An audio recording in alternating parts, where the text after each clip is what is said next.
சினிமாக்காரனாலே இப்படி தான்ப்பா, 2வது கல்யாணம் கண்டிப்பாக உங்களுக்கு நடக்கும், இல்லைனா இருக்காது. பொண்ணு கொடுக்க நிறைய பேர் பயப்படுறவங்களா இருக்காங்க. உங்களுக்கு பொண்ணு கொடுக்குறது பஞ்சாயத்துன்னு நினைக்கிறேன். இல்லை இல்லை, அதனால தான் நீங்கள் நாக சைத்தன்யாவுக்கு நிச்சயதார்த்தம், அதாவது 2வது நிச்சயதார்த்தம். அப்பா நாகார்ஜுனா இருக்கார்ல, நாகார்ஜுனாவுமே வந்து 2வது கல்யாணம் பண்ணவர் தான். எனக்கு ஒன்றுமே வேணாம்ப்பா, நான் பார்த்துக்கிறேன் லைஃப் அப்படின்ட்டாங்க. ஸோ அது அவங்களுடைய ட்ரூ லவ், அவ்வளோதான். சமந்தாவுக்கும் ஃபிசிக்கலாக நிறையா ப்ராப்ளம் இருக்குது. இது இங்கே இந்த மயோட்டிசிஸ் நோய் மட்டும்தான் கிடையாது, அவங்களுக்கு ஃபிசிக்கலாக ஆரம்பத்தில் இருந்தே பிரச்சனைகள் இருந்துக்கிட்டு தான் இருக்குது. சினிமா செட்டினர்களுக்கு அன்பு வணக்கம். இன்று நம்மோடு உரையாட பத்திரிகையாளர் திரு சிவபாலன் அவர்கள் வந்திருக்காரு. வணக்கம் சார். வணக்கம். டோலிவுட்டே பரபரப்பாக இருக்கக்கூடிய ஒரு விஷயம் சார், திரு நாக சைத்தன்யாவோட நிச்சயதார்த்தம் நடக்குது சார். நாக சைத்தன்யாவுக்கு நிச்சயதார்த்தம், அதாவது 2வது நிச்சயதார்த்தம். அந்த அந்த பொண்ணு வந்து ஃபஸ்ட்டு இது அவங்க இப்போ தான் ஃபஸ்ட் டைமாக வந்து என்கேஜ்மெண்ட் ஆகிறாங்க. அவங்க வேறு யாரும் இல்லை, பொன்னியின் செல்வனில் வானதி கேரக்டரில் நடித்தவங்க சோபிதா துல்லிபாலா. பேரே வாய்க்கணுடைய தான், ஆனால் அவங்க தான். இதில் அடிப்படையாக நீங்கள் யோசிக்க வேண்டிய விஷயம் என்னென்னா, நாக சைத்தன்யாவுடைய அப்பா நாகார்ஜுனா இருக்கார்ல, நாகார்ஜுனாவுமே வந்து 2வது கல்யாணம் பண்ணவர் தான். ஸோ தந்தை வழியில் மகன் அப்படின்னு தான் நம்ம சொல்லியாகும். ஏன்னா நாக சைத்தன்யாவுடைய அம்மா யாருன்னு தெரியல, நடிகர் வெங்கடேஷோடைய தங்கச்சி. ஸோ அவங்க டைவர்ஸ் ஆகிட்டு அதுக்கப்புறம் தான் அமலாவை லவ் பண்ணி கல்யாணம் பண்ணார். ஸோ அந்த ஃபேமிலியில் வந்து செகண்ட் மேரேஜ், தேர்ட் மேரேஜ் இந்த மாதிரியான பிரச்சனைகள்லாம் கிடையாது. பட் என்னென்னா அவங்களுக்கு ஒத்து வரல அப்படின்னும் போது அது பிரிச்சுட்டாங்க. இதில் நீங்கள் சமந்தாவை தான் பாராட்டி ஆகணும்.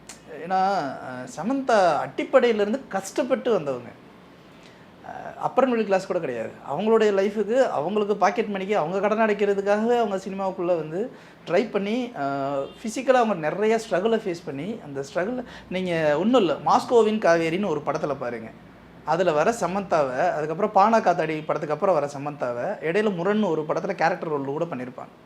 சேரன் படத்தில் சேரன் பிரசன் நடிச்சிட்டு விண்ணை தாண்டி வரையில கூட. இதில் எல்லாமே வந்து பார்த்தீங்கன்னா அந்த பழைய சமந்தாவோட ஃபேஸ் லுக்கும் அதுக்கப்புறம் வந்திருக்க சமந்தாவோடைய ஃபேஸ் லுக்குமே டோட்டலாக வேறையாக இருக்கும், டோட்டலாகவே வேறு மாதிரி இருக்கும். ஏன்னா அந்தளவுக்கு அவங்களுக்கு ஃபிசிக்கலாகவும் நிறைய ப்ராப்ளம் இருக்குது. இது எல்லாத்தையுமே தாண்டி அவங்க ஸ்ட்ரகிள் பண்ணி அவங்க ஜெயிச்சு அதுக்கப்புறம் அவங்களுக்குன்னு ஒரு லைஃப்பை இது பண்ணி ஸ்டடி பண்ணி கிட்டத்தட்ட 4 வருஷம் ஒன்றாவே வாழ்ந்துட்டாங்க. வாழ்ந்ததுக்கப்புறம் வந்து டிவோர்ஸ் ஆனதுக்கப்புறம் கூட எந்த இடத்துலையுமே வந்து அதை பற்றி அவங்க எங்கேயுமே பேசவும் இல்லை. இன்னும் ரொம்ப முக்கியமான ஒரு விஷயம், இப்போ இந்த மாதிரி இண்டஸ்ட்ரியில் இருக்கிறவங்க பெரிய ஆட்களுக்கெல்லாம் பணம் ஒரு பக்கம் பிரச்சனையே இல்லைனாலுமே கூட, இப்போ ஜீவனாம்சம் அப்படின்னு ஒரு வரும்போது அவங்க ஃபேமிலியில் வந்து அவ்வளோ பெரிய ராமோஜிராவ் ஃபிலிம் சிட்டியிலேருந்து எல்லாமே அவங்களுக்கு சொந்தமானது. எனக்கு சொத்தில் பாதி எழுதி கூடியானா வந்து எழுதி கொடுத்தா ஆகணும், கோர்ட்டில் கேஸ் போட்டாங்கன்னா கிளைம் பண்ணால் கொடுத்தா ஆகணும். எனக்கு ஒன்றுமே வேணாம்ப்பா, நான் பார்த்துக்கிறேன் லைஃப் அப்படின்ட்டாங்க. ஸோ அது அவங்களுடைய ட்ரூ லவ், அவ்வளோதான். அது என்னோட கேள்வி அதுதான் சார். ஏன்னா வந்து டிவோர்ஸ் பண்ணுறாங்க, ஜீவனாம்சம் வாங்க கிடையாது, சரியான ரீசனும் எதுக்காக டிவோர்ஸ்னு கிடையாது. டிவோர்ஸ் ஆகி கிட்டத்தட்ட ஒரு 1 இயர்க்குள்ளேயே வந்து பார்த்திங்கன்னா ஒரு ஸ்கின் டிசீஸ் வந்துச்சு. ஒருவேளை இதனால தான் அந்த டிவோர்ஸ் நடந்திருக்குமா சார்? லவ்வில் என்னங்க ஸ்கின் டிசீஸு அப்புறம் இந்த பிரச்சனைகள்லாம் நம்ம எப்படிங்க பேச முடியும்? அதாவது ஒரு ஜீவனாம்சமே எனக்கு வேண்டான்னு சொல்லிட்டு போகிறவங்க லவ் பண்ணாமல வந்து இந்த ஸ்கின் டிசீஸை வச்சுமா ஒரு ரீசன் பண்ணி பேசியிருப்பாங்க? இல்லை சார், ஏன்னா அவங்க டிவோர்ஸ் பற்றி என்ன ரீசன் சொல்லிட்டு ப்ராப்பராக 2 தரப்புலேருந்துமே வெளியே அறிக்கையே கொடுக்கல, இல்லை எதுவுமே மீடியா பக்கம் பேசிகிறது கிடையாது. நாக சைத்தன்யா அங்கங்கே சில பெண்கள் கூட தென்படுவார் எல்லாமே இருந்துச்சு. பட் சமந்தா வந்து இன்னமும் நான் பண்ணது உண்மையான லவ்ப்பா, நான் அந்த லவ்வுக்கு நான் உண்மையாக இருக்கேன்னா இப்போ வரைக்கும் இருந்துகிட்டு இருக்காங்க. பட் இதை பற்றி எதுவுமே ப்ராப்பர் ரீசன்ஸ் இல்லாமல் ஒரு வேளை டிவோர்ஸ் ஆகி 1 இயர்க்குள்ளேயே அவங்களுக்கு இவ்வளோ பெரிய பாதிப்பு வந்ததுனால இதை முன்கூட்டியே அறிஞ்சது நடந்திருக்குமோன்னு சொல்லிட்டு ஒரு சந்தேகம் எழுதில்லை சார்? சமந்தாவுக்கும் ஃபிசிக்கலாக நிறையா ப்ராப்ளம் இருக்குது. இது இங்கே இந்த மயோட்டிசிஸ் நோய் மட்டும்தான் கிடையாது, அவங்களுக்கு ஃபிசிக்கலாக ஆரம்பத்தில் இருந்தே பிரச்சனைகள் இருந்துக்கிட்டு தான் இருக்குது. அதெல்லாம் ஓவர் கம் பண்ணி தான் அவங்களே வந்து சுயம்பு மாதிரி வந்து வளர்த்தாங்க. சரிங்களா? அப்போ நான் சைத்தன்யா லவ் பண்ணும்போது அவங்களுக்கு இருக்கிற பிரச்சனை தெரியாதா என்ன? அதெல்லாம் தெரியும் தானே. இதில் இன்னொரு ஹைலைட்டான விஷயம் என்ன தெரியுமா? பிரிஞ்சப்போ அவங்க அப்பா நாகார்ஜுனா வந்து ஒரு ட்விட்டு போட்டிருக்காரு. இது என்னென்னா, இவங்க 2 பேரோட பிரச்சனை எனக்கு முன்னாடியே தெரிஞ்சேன்னா நான் வந்து இதுக்கு ஏதாவது இன்வால்வ் பண்ணி ஏதாவது பண்ணியிருந்திருப்பேன் அப்படிங்கிறாரு. ஓ பையனை ஒன்றை பார்த்தா அதே மாதிரி பண்ணிக்கிட்டு இருக்கேன், ஃபஸ்ட்டு நீங்கள் அதுக்கு என்ன பதில் சொல்லுங்க அப்படிங்கிற மாதிரி தான் நமக்கு தோணும். அண்ட் 2வது வந்து இவங்க பிரிஞ்சதுக்கப்புறம் எந்த இடத்துலையுமே அவங்க கான்டாக்டும் வச்சுக்கல, எந்த ஒரு ட்ரை கூட பண்ணவே இல்லை. அவங்க வேலையை பார்த்துட்டு அவங்க போய்கிட்டே இருக்காங்க. ஸோ சமந்தாவுடைய லவ் வந்து ஒரு பியூர் லவ்னே வச்சுக்குவோம். இந்த ஸ்கின் டிசீஸ் தான் ரீசன் நான் சைத்தன்யா அப்படின்னா, நிஜமாக சொல்கிறேன், அந்த ஃபேமிலியில் இவங்களுக்கு வந்து ஒரு ஒரு நல்ல சோலை இழந்துட்டாங்கன்னு தான் அர்த்தம். லைஃப் எப்போ வேணாலும் எப்படி வேணாலும் சேஞ்ச் ஆகலாம் சார். பட் ஒரு ஃபேமிலி, ஒரு ஹஸ்பண்ட் அண்ட் ஒய்ஃப் அப்படிங்கிற அந்த ரிலேஷன்ஷிப்பில் வந்து மிஸ் அண்டர்ஸ்டாண்டிங் இருக்க தான் செய்யும். மிஸ் அண்டர்ஸ்டாண்டிங் இல்லாத ரிலேஷன்ஷிப் இல்லவே இல்லை. ஆனால் இது ஒரு ரீசன் அப்படின்னு சொல்லிட்டு சொல்கிறாங்க அப்படின்னா அந்த ரீசன் அக்செப்டபிள் கிடையாது. ஸோ நீங்கள் சொல்கிறபடி பார்த்தா ஒன்று அவங்களுக்குள்ள வேறு ஏதாவது பிரச்சனைகள் இருந்திருக்கலாம், இல்லை ஒத்து வராமல் இருக்கலாம். டிவோர்ஸ்க்கு வந்து ரீசன்ஸ்லாம் பெருசெல்லாம் தேவையாக இருக்கணுங்கிற அவசியம் இல்லை. 2 பேருக்கு மனசு ஒத்து போகல அப்படின்னு பிரிஞ்சுக்கிட்டாங்கன்னா முடிஞ்சு போச்சு. இல்லைன்னா வந்து கஷ்டப்பட்டு வாழ வேண்டிய அவசியம் இல்லை. இதைத்தானே 100 வருஷம் அந்த பாட்டில் வந்து ரஜினியை சொல்லியிருப்பாரு. ஸோ என்ன நான் எதுக்காக கேட்குறேன்னா, சமந்தா வந்து ஒரு ஏழ்மையான குடும்பத்திலேருந்து சின்ன வயசுலேருந்தே கஷ்டப்பட்டு அவங்களுக்கானது எல்லாமே நீங்கள் சொன்ன மாதிரி அவங்களே பண்ணி அவங்க ஒரு இடத்துக்கு வந்ததுக்கப்புறம் ஒரு இடத்துக்கு மருமகளாக போகும்போது அவங்களுக்கு அந்த மெச்சூரிட்டி இருந்திருக்குல்ல சார். ஸோ அந்த ஃபேமிலி இதுதான், நம்ம இப்படி தான் நடந்துக்கணும். பேசிக்காக அவங்க ஒரு தமிழ் சம்மந்தப்பட்ட தமிழ் ஃபேமிலி சார். ஸோ அப்படி இருக்கும்போது அவங்களுக்கு அந்த சென்ஸ் இருந்திருக்கும். பட் இதெல்லாம் மீறி சில விஷயம் நடக்குங்கிற போது சந்தேகம் எழதானா செய்யுது. ஒரு பார்வையாளனா, ஒரு ரசிகனா, நம்ம பத்திரிகையாளர் எட்டந்து பார்க்கும்போது சில சந்தேகம் நம்மளுக்குள்ள எழதானே செய்யும். நீங்கள் சமந்தாவை சந்தேகப்படுறீங்க இல்லையா? சமந்தா வந்து நாங்கள் இவ்வளோ தூரம் சர்டிஃபிகேட் கொடுக்குறோம், இருந்தாலும் இப்படி ஒரு பார்வை இருக்கு இல்லையா, இதை அப்படியே ஒரு ஓரமாக வச்சுருவோம். நம்ம தமிழ்நாட்டில் ஏஎல் விஜய் இருக்கார் இல்லையா, அவர் யார் தெரியுமா? ஏஎல் அழகப்பன் ஒரு மிகப்பெரிய ப்ரொடியூசர். அதே மாதிரி அவர் கட்சியிலேயே வந்து ஒரு முக்கியமான ஒரு நபர். அங்கங்கே சில அந்த ஃபேமிலியில் வந்து அமலாபால் உள்ளே போகிறாங்க. லவ் பண்ணி கல்யாணம் பண்ணிவிட்டு அவங்க உள்ளே போகிறாங்க. இந்த ஃபேமிலியில் இருந்து அவங்க அந்த ஃபேமிலியோட கல்ச்சர் வேல்யூ என்னங்கிறது நிறைய பேருக்கு தெரியும். ஸோ அங்கே இருந்துமே அமலாபால் வெளியில் வராங்க. இப்போது ஏஎல் விஜய்க்கு அடுத்து கல்யாணம் நடக்குது. அமலாபாலுக்கு இப்போ தான் கல்யாணம் முடிச்சு ஒரு குழந்தை இருக்குது. ரொம்ப வருஷத்துக்கு அப்புறம் வந்து ஒரு லைஃப்னு அவங்க ஒன்று பார்த்துருக்காங்க. பட் இப்போது அமலாபால் மேலே பிரச்சனையா, ஏஎல் விஜய் மேலே பிரச்சனையா, இல்லை அந்த குடும்பத்து மேலே பிரச்சனையா உங்களால் கெஸ் பண்ணி சொல்ல முடியுமா? கண்டிப்பாக முடியாதுல்ல. அவ்வளோதான். இது ஒரு ஃபேமிலி மேட்ரு. ஃபேமிலி மேட்டரில் இவங்க இந்த கல்ச்சர்லாம் இருக்காங்க, இந்த கல்ச்சருக்குள்ளே இவங்க வருவாங்க அப்படின்னா எல்லாருமே எல்லாருடைய ஷூலும் வந்து கால் ஃபிட் ஆகணுங்கிற அவசியம் கிடையாது. அதே மாதிரி சமந்தா வெறும் பணத்துக்காக மட்டும்தான் போகிறவங்களா இருந்துருந்தாங்கன்னா அங்கே எவ்வளவோ அட்ஜஸ்ட் பண்ணிட்டு போயிருந்துருக்கலாம்.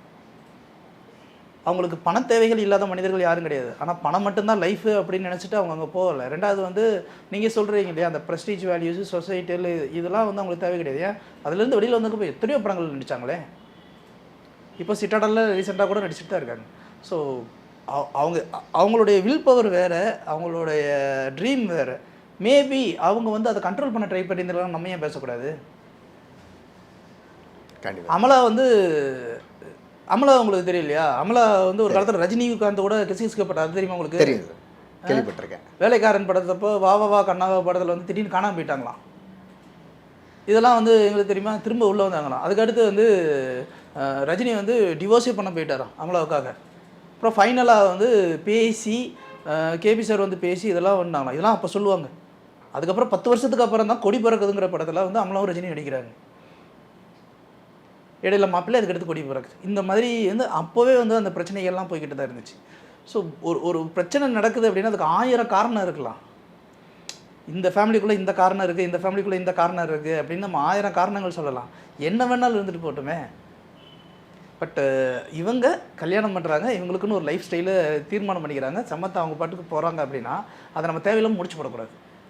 புரியுது சார். இல்லை, தொடர்ந்து இந்த நடிகைகள் எல்லாமே 2ஆம் திருமணம் பண்ணுறதுக்காக என்ன சார் கல்ச்சர் மாறிட்டு வருது. ஏன்னா ஒரு பத்திரிகையாளராக இருக்கட்டும், பார்வையாளராக இருக்கட்டும், வெளிலேருந்து பார்க்குறாங்களா சினிமாக்காரனாலே இப்படி தான்ப்பா 2வது கல்யாணம் கண்டிப்பாக அவங்க நடக்கும், இல்லைனா இருக்காது. பொண்ணு கொடுக்க நிறைய பேர் பயப்படுறவங்களா இருக்காங்க சார். இதுக்கான காரணம் என்ன சார் இருக்கும்?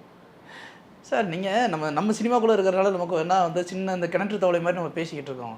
நீங்கள் அடிப்படையில் கல்ச்சரையே கொஞ்சம் எடுத்து பாருங்கள். இப்போது ஊர்லெலாம் வந்து பார்த்திங்கன்னா நல்லா பேசிக்காக ஒரு கிராமத்தான் தான். எங்கள் அப்பத்தான்னு சொல்லுவாங்க, பாட்டியெல்லாம் வந்து பார்த்திங்கன்னா ஜாக்கெட் கூட போட்டிருக்க மாட்டாங்க. கணவர் இறந்ததுக்கப்புறம் வந்து இந்த உணவு தட்டு இதுன்னு எதுவுமே இருக்காது. அவங்க கல்ச்சரில் வந்து அந்த ஒரு வெள்ளைப்புடவையோடு தான் இருப்பாங்க. அதுக்கடுத்து ஒரு கொஞ்சம் கல்ச்சர் மாறுது. என்னென்னா இந்த வெள்ளைப்புடவை, அதுக்கடுத்து இந்த ஜாக்கெட் போட்டுற காலத்துக்கு அப்புறம் வந்து அந்த வெள்ளைப்புடவை ஜாக்கெட்டுன்னு வருது. அப்புறம் கொஞ்ச நாள் போனதுக்கப்புறம் வந்து பொட்டு வச்சுக்கிறலாம் அப்படின்னு ஒன்று வருது. அதுக்கப்புறம் வந்து பொட்டு வச்சுக்கலாம், அப்புறம் மறுமணம் பண்ணிக்கலாம் அப்படிங்கிற ஒரு கல்ச்சர் வருது. ஸோ காலத்துக்கு ஏற்றாப்புல கல்ச்சர் மாறிக்கிட்டு தான் இருக்குது. அப்படி இருக்கும்போது வந்து இப்போ 2வது கல்யாணம் பண்ணுறாங்க, இது பண்ணுறாங்க அப்படின்னும் போது ஒரு சமூகத்தினுடைய ஒரு சில வெளிப்பாடுகள் நம்மளை வந்து வேற ஒரு உந்துதலுக்கு நம்மளை தள்ளப்படும் போது நம்ம அந்த உந்துதலுக்கு ஏற்றாப்புல நமக்குள்ளேயே வந்து அந்த மாற்றம் நடைபெறத்தான் செய்யும். அது ஒன்றுமே பண்ண முடியாது.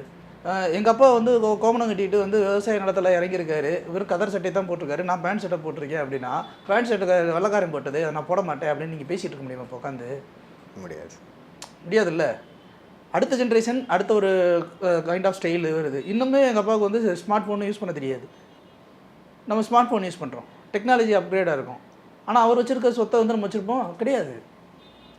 ஸோ இதெல்லாம் வந்து kind of technology upgradations. So இதில் வரும்போது சினிமாக்காரங்க மட்டும் நம்ம பிரிச்சுலாம் பார்க்க முடியாது. எல்லா இடத்துலையுமே தான் நடந்துகிட்டு இருக்கு. நமக்கு ஸ்பெசிஃபிக்காக வந்து சினிமாக்காரவங்க அப்படிங்கிறதுனால நமக்கு பொண்ணு கொடுக்கல, உங்களுக்கு பொண்ணு கொடுக்குறது பஞ்சாயத்துன்னு நினைக்கிறேன். இல்லை அதனால தான் நீங்கள் அது வந்து தனியாக ஒரு ஃப்ரேமாக தெரியுது. நம்ம வந்து ஒரு கல்ச்சரை வந்து நம்ம வந்து மக்கள்கிட்ட கொண்டு போகிறோமோ அப்படின்ற மாதிரி எனக்கு டவுட். ஏன்னா கல்ச்சரில் நம்ம நீங்கள் சொல்கிற மாதிரி நிறைய பேர் டிவோர்ஸ் பண்ணுறாங்க, 100க்கு காதலிச்சவங்க 98 பேர் பண்ணுறாங்க. பட் எதுவுமே பெருசாக வெளியேறது கிடையாது. ஆனால் ஒரு நடிகையோ ஒரு நடிகரோ மறுமணமோ இல்லை டிவோர்ஸோ பண்ணாங்கன்னா அது இமீடியட் நியூஸாக மாறுது. ஸோ அடுத்து நம்ம கல்ச்சரை வந்து அடுத்த தலைமுறை நம்ம கொண்டு போயிட்டு இருக்கோமோ அப்படின்ற மாதிரி ஒரு கேள்வி எழுது இல்லை சார்? காரணம் என்னென்னா, இன்றைக்கி வந்து பொது வாழ்க்கையில் அவங்க வந்து பொது வாழ்க்கைக்குள்ளே வந்துட்டாங்க அப்படின்னும் போது அவங்கள பற்றின அப்டேட்ஸ் வந்து வருது அப்படின்னும் போது அது சென்சிட்டிவ். ரெண்டாவது வந்து இன்றைக்கி சோஷியல் மீடியா வளர்ந்துருச்சு. ஒரு மீடியா முன்னாடி வந்து ஒரு 10 பிரிண்டிங் மீடியா இருந்துச்சு. 10 பிரிண்டிங் மீடியா சொல்கிறது மட்டும்தான் நியூஸாக இருந்துச்சு. இன்றைக்கி ஃபோன் தடி எடுத்தவங்களாம் தண்டல்காரர் மாதிரி இன்றைக்கி கையில் ஃபோன் வச்சுருக்க எல்லாருமே வந்து மீடியா ப்ரெஸ் ஆகிட்டோம். சரிங்களா? அப்போது ஏதாவது ஒரு நியூஸ், சென்சேஷன் நியூஸ் ஏதாவது ஒன்று போகுது அப்படின்னா அதை எப்படி வேணாலும் ட்ரெண்ட் பண்ணிக்கலாம். இப்போது நாம் வேணும்னு நாம் ஒன்றும் ப்ரொஜெக்ட் பண்ணலை, நம்மக்கிட்ட ஃபோன் இருக்குது, அது ஆட்டோமேட்டிக்காக ப்ரொஜெக்ஷன் ஆகுது. இப்போ வந்து அவங்க பாட்டுக்கு அவங்க ஒரு ப்ரைவேட் லைஃப்பில் நல்லா தான் வாழ்ந்துட்டுருக்காங்க.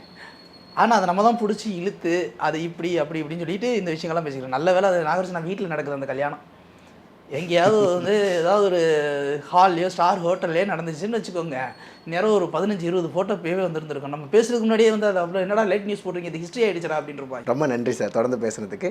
மேலும் இது போன்று நிறைய விஷயங்கள் தெரிஞ்சுக்கொள்ள எங்கள் சேனலை வந்து சப்ஸ்கிரைப் பண்ணுங்கள், தொடர்ந்து ஃபாலோ பண்ணுங்கள். இதே மாதிரி அடுத்த கண்டென்ட்டில் வந்து உங்களை சந்திக்கிறேன். அதுவரை உங்களது விரைபடுவது உங்கள் விஜய் பிரகாஷ். நன்றி.